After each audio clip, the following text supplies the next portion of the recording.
Donc n'oublie pas qu'un jour un grand ninja a dit: je n'oublie jamais de m'abonner et de liker, c'est ça pour moi être un ninja. Donc si vous aussi vous voulez devenir un ninja, n'oubliez pas de lâcher un gros pouce bleu et de vous abonner. Donc merci beaucoup aux abonnés pour les retours des dernières vidéos, comme d'habitude ça me fait extrêmement plaisir au niveau des likes, des abonnements, des commentaires etc, ça me fait super plaisir tout simplement, franchement merci beaucoup à vous tous. Donc je sais que vous aimez savoir tout ce qu'il va sortir et les nouveautés à propos de Fortnite, mais ce que vous devez savoir c'est que tout n'est pas vrai, et surtout quand on parle de Fortnite, beaucoup de malins s'amusent à créer des fausses news, on va dire ça comme ça, donc qui sont parfois stupides, ou à se servir de certaines annonces pour vous faire croire des choses ou même juste faire des vues. Voyons cela ensemble. Depuis le début de la saison 3, cette rumeur doit être la plus connue de tout Fortnite. Tous les youtubeurs sont quasi sûrs que Tilted Tower va être détruite, mais pas juste détruite comme avec une météorite, vraiment totalement rasée et retirée de la map. Donc si vous vous rappelez, il y a plusieurs mois la météorite dans le ciel devenait de plus en plus grosse, et il y avait plein de télescopes qui pointaient sur Tilted Tower. Donc c'était sûr que Tilted Tower allait être détruit, mais cette météorite est atterrie sur Dusty Depot, qui est devenu maintenant Dusty Devo comme vous le savez, pour laisser un grand cratère derrière lui. Mais à la fin de la saison 4, tout le monde était sûr que la roquette allait s'écraser sur Tilted Tower, mais quelque chose de totalement différent s'est produit. La roquette est venue détruire l'espace-temps, mais a laissé Tilted Tower intact. Donc c'est marrant à quel point Epic Games s'amuse avec Tilted Tower. Fortnite sur Android. Donc quand Fortnite est sorti sur iPhone, les utilisateurs Android se sont sentis plutôt oubliés, pendant que les utilisateurs d'iPhone eux pouvaient jouer n'importe où, mais rien pour Android.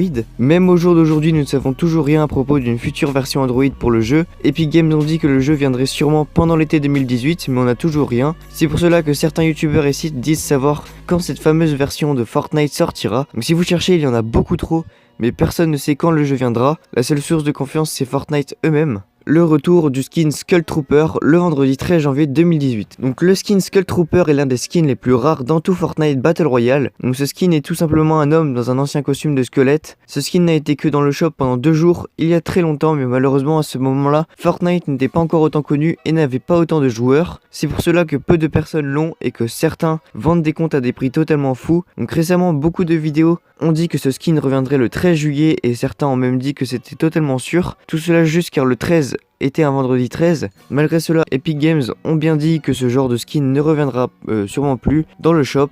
Le seul moment où on pourrait le voir revenir simplement, ce serait pendant le prochain événement d'Halloween, même s'il pourrait tout simplement y avoir 2 nouveaux skins plutôt que celui-ci. Tout le monde sait que Drake est très connu sur Fortnite et qu'il adore le jeu depuis qu'il est apparu dans le live de Ninja. Pendant ce live, Drake a dit qu'il voulait vraiment qu'une de ses danses soit dans le jeu, et depuis beaucoup de personnes se sont amusées à créer des fausses rumeurs à propos de celle-ci. Drake avait même ajouté que si Epic Games ajoutait une de ses danses au jeu, il ferait une chanson sur Fortnite. Encore une fois, il y a eu beaucoup de concepts qui sont passés sur internet, y compris un particulièrement bien réalisé par, encore une fois, un certain Graphic Hunters. C'est la danse Hotline Bling, qui est la plus connue de Drake et qui ne serait pas de trop dans le jeu. Elle a l'air très réaliste et c'est pour cela que beaucoup de personnes y ont cru et s'en servent pour faire des vues. Drake n'a pas fait de chanson à propos de Fortnite et Epic Games n'ont pas rajouté cette danse. Donc dans tous les cas, les personnes qui vous disent que c'est vrai et validé vous mentent. Les skins de youtubeurs. On sait tous que Fortnite est le jeu le plus populaire sur Twitch et YouTube